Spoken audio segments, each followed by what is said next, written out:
This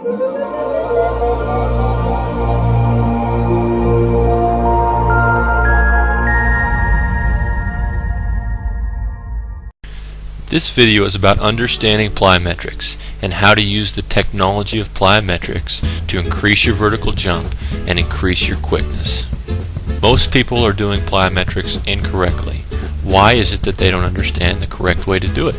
First, it's not easy to understand. If you go out and do research, you're going to run into a lot of jargon and a lot of, difficult to understand language. It's going to make it hard for you to understand how to correctly implement plyometric training. Above that, research is still being done to understand the effects of plyometric exercises. However, aside from all that, I really don't understand why 97% of people out there are doing plyometrics incorrectly. One thing is certain: plyometrics will dramatically increase your explosion potential and your vertical jump and your quickness.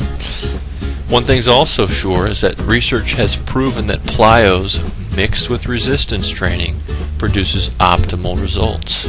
So either technique isolated, plyos or resistance/weight training, is not going to be near as effective as they will be combined. So plyos done incorrectly will not yield good results, but together this complex training is the best possible results your training can produce. Okay, we've got some pictures to help us understand how this works and how to use it in our training.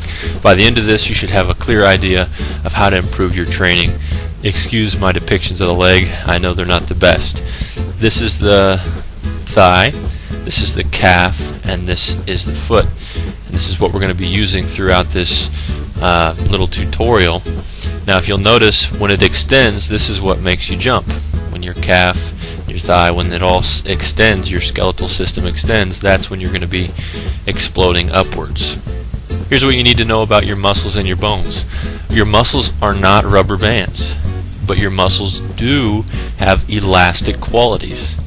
So bones are like simple levers, and your muscles can briefly store elasticity. So notice here, imagine that as a rubber band. When that shortens, your foot is driven downwards and you explode upwards. Talk about muscle loading and exploding. Now before we start, I want to, in this one slide, I have shown the complementing muscle. So that's the one in yellow. I'm not going to show that muscle throughout the other slides, but it's important to understand that that muscle inversely affects the explosion. So when this muscle shortens, calf muscle shortens, the anterior tibialis is going to lengthen, and vice versa. Okay? You load the muscle when the toe is pointed upwards.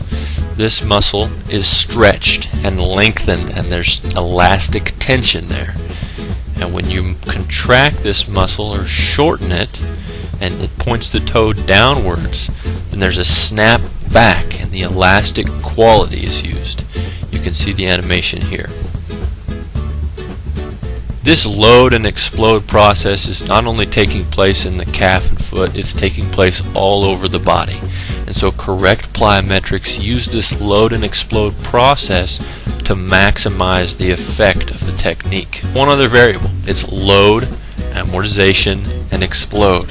Let's talk about how to load first. Now loading your muscle can be done using body weight and gravity. Jumping off of a box, jumping into the air, and the loading causes what's called an eccentric contraction. Now, I'm going to tell you what that is. Now, an eccentric contraction makes your muscle work as it lengthens. So think about pushing your hand with your other hand and making your arm extend, but you're forcing your hand against it, so it's making your bicep work, but your bicep muscle is still lengthening. Look at this slide. Now the arrow represents a force pushing against your toe, and that force is wanting to extend or lengthen the calf muscle. But imagine that you're pushing your toe against that force, so the calf is struggling against that force of weight, yet the muscle is still lengthening. So the muscle is attempting to contract, but it's still lengthening. Okay. Amortization is the moment in between lengthening of the muscle and shortening, otherwise known as the moment between an eccentric contraction and a concentric contraction. Now, amortization is a French word. It has French roots, and amortisseur in French is a shock for your car. So that's kind of the moment where your body is absorbing the shock and then exploding. So amortization is really the #1 reason for incorrect plyometrics, and this is really the key to effective plyometric workouts. Okay, amortization, the key to effective plyos. First key is the amortization must be as short as possible in order to utilize the stored elasticity of the muscle.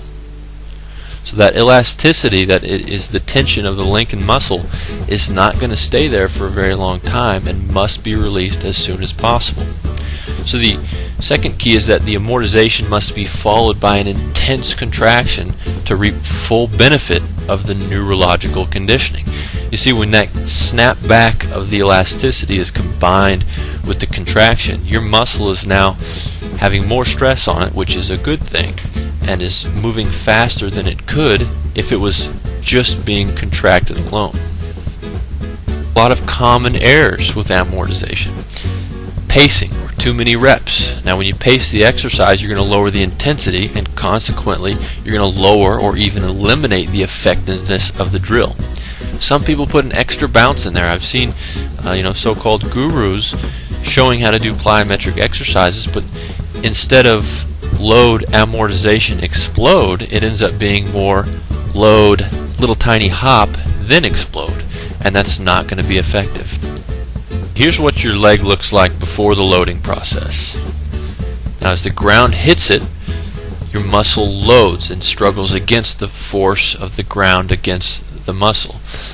Then that calf muscle is lengthened, stretched, and there's tension there. There's a brief yet unavoidable amortization phase.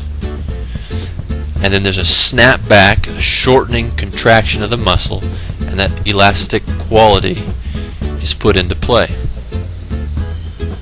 And then you're propelled upward. Okay, so the keys again, you must explode at full intensity.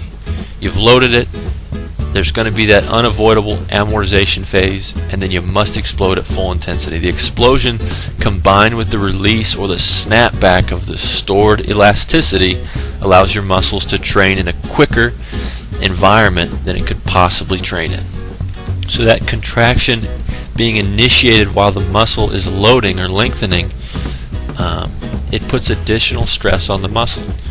So you're basically struggling against a muscle that is lengthening and trying to contract it at the same time. So this is going to give you additional growth and development into the muscle. A sum up of an effective plyo is going to be a proper load. You've got to have a loading time, and that load is usually going to be done with gravity. Never attempt to do weighted plyometrics unless you're very experienced. So the brevity of the amortization phase is also extremely important. You need to try and eliminate that pause, although it's impossible to completely eliminate it. It's just the laws of physics. And also the intensity of the following contraction is going to determine how effective your plyometric is. Keep your reps below 15. I usually keep my reps with somewhere between 8 and 12, and 2 to 4 sets per exercise. You don't want to do more than 12 to 15 sets per session. And you absolutely need to give yourself proper recovery to ensure that you don't burn yourself out. Every time you break down that muscle, it has to be followed by an equal and opposite build-up phase. And if it's not completely built back up, you're just continuing to deteriorate that muscle without strengthening it. So you also need to couple the plyometric training with correct resistance training to reap the full benefit. Here's some results in conclusion. Correct plyos result in stronger muscles that twitch much faster. So you're going to be jumping higher and running faster. You're training your muscles in an environment that they can twitch faster than ever before, and you're training them to twitch that fast after the plyo. It's a new environment for your muscles to train in. Now, incorrect plyos result in lack of results and frustration. So plyos are effective. Resistance training is also effective, but plyos plus resistance training, or complex training, is the most effective training technique.